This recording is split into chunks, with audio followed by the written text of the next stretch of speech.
As you can see, the Corvette's finally legal and ready to be driven on actual roads. So in this video, I want to go over the background of this car, how I got to it, the history that I know, and how I got it to where it is now. So when I was going through making videos on restoring the interior and stuff, I found some pretty neat documents documenting the history of this car.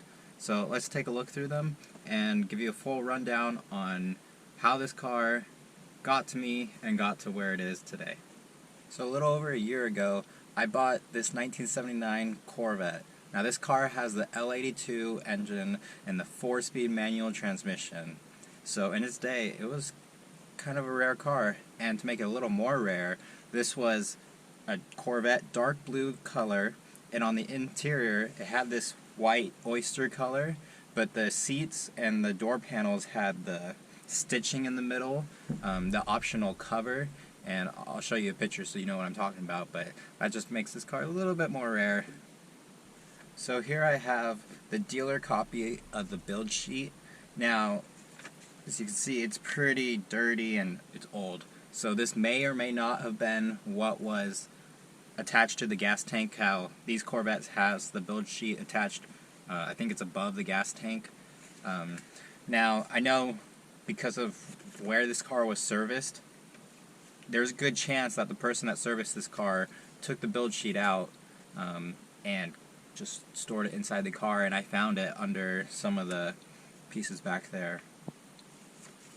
So just going down real quick through the options, everything you see is basically what it has. The removable glass roof panels, electric window defogger, had AC, had the sport mirrors, 4-speed L82, had emissions because it was a California car, I believe, power antenna, dual rear speakers, power windows and door locks, and oyster cloth, leather, Corvette dark blue metallic.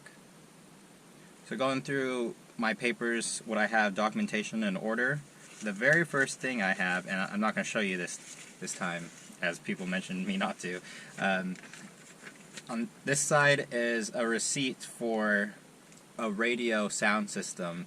It was installed, or the date at least on here is March 15th of 1981. And then I have an operating permit. This is from June 27th of 81.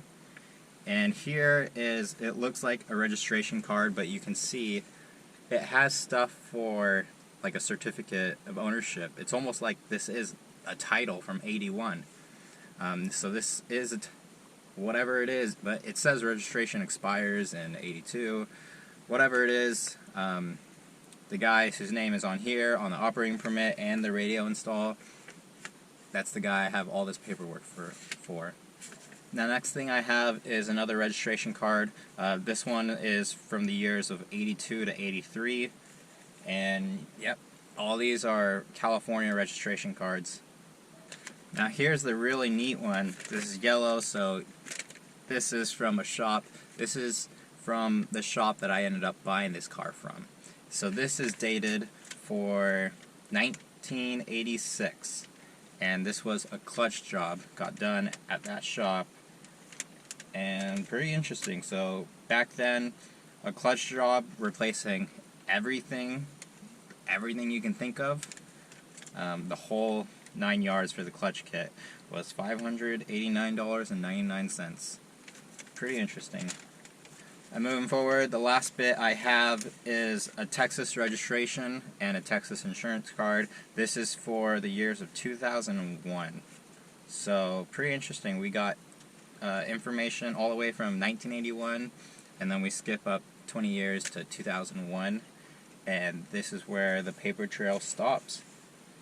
So at some point in the early 2000s, either 2000 or 2001 most likely, since this was the last time the car was ever registered, the car was left behind at a Corvette restoration shop. Now this was, as I mentioned, the same shop that did the clutch job, and I talked to the owner there. He was the one that maintained this car, so that was pretty neat that this car kind of had its whole life at one shop for the most part. Now, the owner of the shop told me this car was originally sent to that shop to fix a power steering leak, and sure enough, this car is leaking out of that power steering control valve. So that's why I struggle. I don't have power steering, so one day I'll get to that. And 20 years after the car was dropped off, the shop was being forced to relocate, and so they had to sell it. So the day after it was listed for sale, I jumped on it, and my fiance and I drove out there. We looked at the car, we made an offer, and then the next day we came out with a trailer and brought it home. From that point forward, I was continually making videos on getting this car running, driving, and restoring the interior and little bits of the exterior as well. And here I am today where the car looks like this, and I painted it myself. So the plan originally was never to keep this car.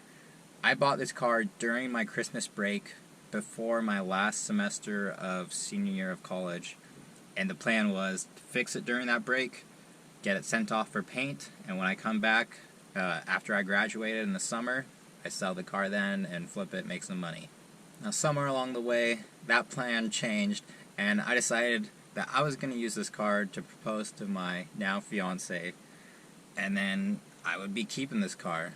And also, side note, once I knew that I was actually keeping this car, not selling it, it was a lot stressful, and still is, to build this car, because now I know I can build it to how I want it, and I don't have to worry so much about resale value. So that's just like a big weight lifted off of my shoulders. And now the car is legally registered, it is tagged, and all of that. Now, Georgia is super great to deal with registering classic cars and old cars that haven't been on the road in a while. So what's next for this Corvette?